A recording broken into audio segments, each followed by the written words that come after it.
মাধ্যমিক 2026 টেস্ট পরীক্ষার তারিখ ঘোষণা করা হলো। প্রশ্নপত্র তৈরি ও স্কুলগুলির জন্য বিশেষ নির্দেশও দেওয়া হয়েছে।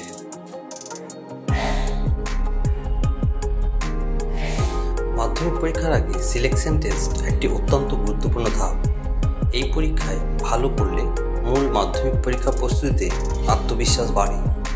তাই ছাত্রছাত্রীদের এখন থেকেই পরিকল্পিতভাবে প্রস্তুতি শুরু করা উচিত। মধ্যশিক্ষা পর্ষদ জানিয়ে দিয়েছে, মাধ্যমিক পরীক্ষার সিলেকশন টেস্ট 2025 সালের 23 নভেম্বর থেকে শুরু করে 13 নভেম্বরের মধ্যে শেষ করতে হবে। স্কুল নিজের সুবিধা মতো রুটিন ও সময় ঠিক করবে।